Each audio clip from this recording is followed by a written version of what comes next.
Hey, what are you doing? I'm just getting a beer. I'm James Simpson. I'm supposed to meet E-Dub, which is you. Oh, yeah. How you doing, what's man? going on, man? I was just waiting. I just figured I'll just get a beer. Well, we got taps over there, but this is like the special fermenters. This is where all the beer's brewing. I figured if I wanted the freshest beer, I might as well just get it out of the tank. You know, in Germany, they actually have those things under lock and key, and only the brewmaster gets the key. That'd be me. I'm the brewmaster. Am I gonna have to put these things under lock and key? I don't know, man. I just didn't see a waiting area, so I was like, you know what? All right, fair enough. You know, well, what do you think? This is pretty good. Now, what is this that I just got out of this tank? That's looks like our sympathy for the lager. Sympathy for the lager. Now, what is sympathy for the lager? It's a very interesting hybrid style that's somewhere between a Vienna lager and a Bohemian Pilsner. It's kind of got the malt, and you can see the nice orange color of a Vienna, but it's also got a nice hop foundation, good hop aroma that you'd find in a Bohemian Pilsner. Nice. Now, you said it's a lager. It's fermented at pretty cold temperatures. Well, yeah, feel that thing, man. Feel the tank right here. You can feel that. That's icy cold. Lagers, you want to ferment at about 50 degrees Fahrenheit, whereas an ale, you're going to ferment closer to room temperature, 70 degrees. Now, and the result is you get a much cleaner beer with a lager, because at the higher temperatures, the ale yeast is going to throw out more esters and alcohols that sort of enhance the aroma. So generally speaking, lagers are going to have a little more subdued flavor and aroma, a little more subtlety. The rough analogy I like to draw on is lagers are kind of like white wines, ales are kind of like red wines.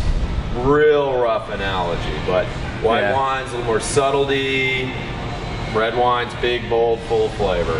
Now, is it equally as hard to get out of the carpet if I spill? What is it? Dab, don't wipe? Yeah, just pat it. Now, this is interesting, though. How do you keep these cold? I mean, you just have ice blocks in here? Well, what it is, see all this black pipe running up here, up above, and down the side of the tank? That is all conveying a glycol water mixture that we keep at 23 degrees. And all these tanks have cooling jackets on them.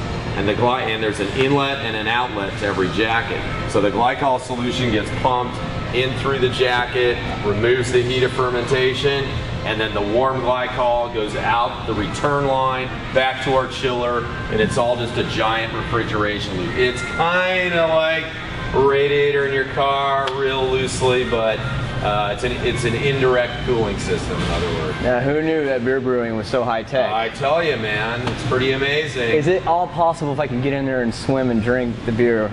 You know, a lot of people have, there's a lot of urban legends about that, but the problem is there's so much CO2 in there. There's a famous story about a guy in England at a brewery. He retired, and this brewery had big open fermentation vessels.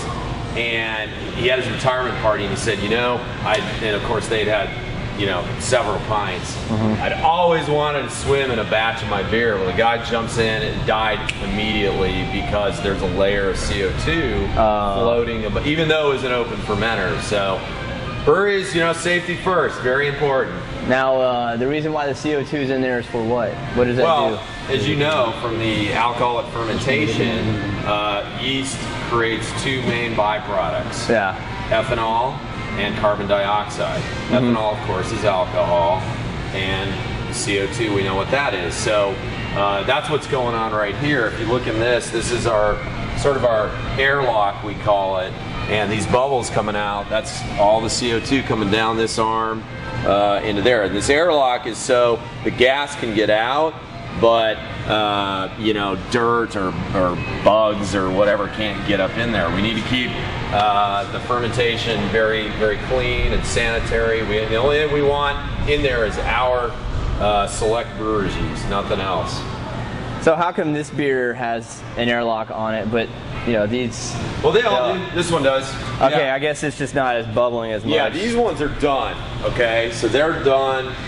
We've turned the temperature down. They're under cold aging. They're not in active fermentation like this one.